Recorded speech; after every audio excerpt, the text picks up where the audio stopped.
On dira, vous critiquez toujours et vous ne faites pas de propositions. Eh bien, faisons un petit essai. La première de toutes les propositions, et qui s'impose, et qui va s'imposer un jour ou l'autre, c'est que pour restaurer la légitimité de l'État, il faudra retirer le sommet de l'État à la compétition électorale. C'est clair, c'est simple.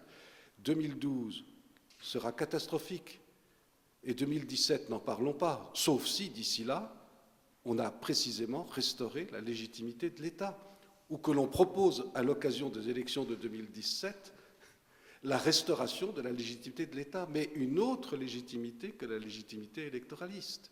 C'est impossible, on l'a bien compris.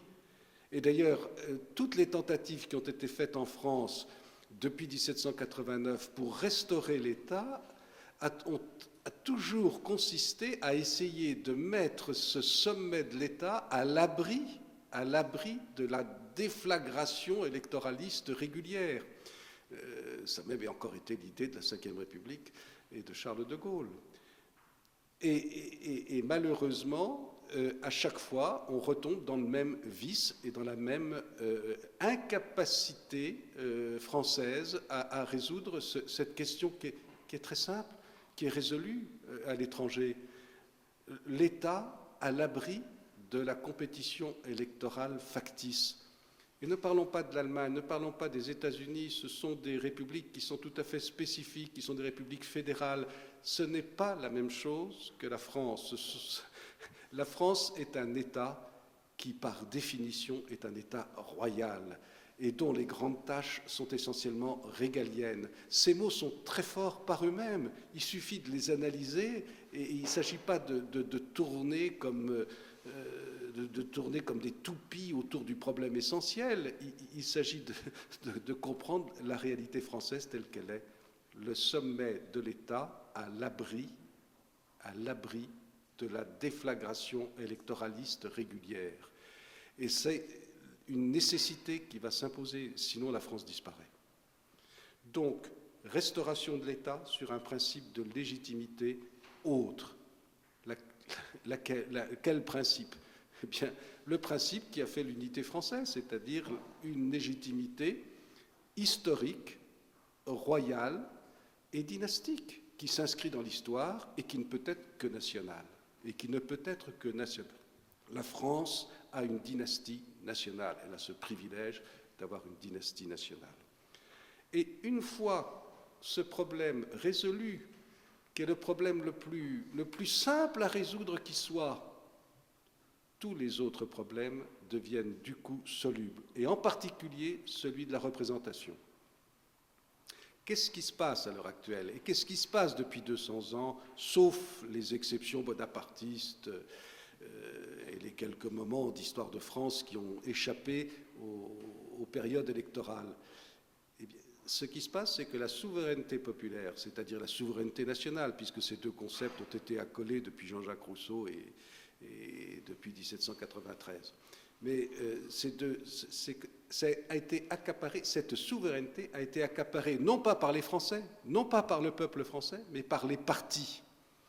Donc la représentation en France est complètement éliminée, la représentation réelle, elle est complètement éliminée au profit d'une représentation strictement partisane.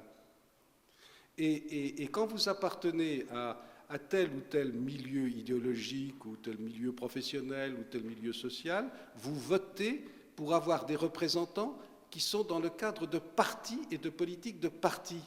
Mais c'est aberrant. C'est aberrant, c'est tout simple de le dire. On attend qu'un homme politique, à la tribune de l'Assemblée nationale, dise cette chose toute simple. Et ça ne veut pas dire pour ça, d'ailleurs, qu'on éliminera forcément tous les hommes politiques, c'est pas vrai.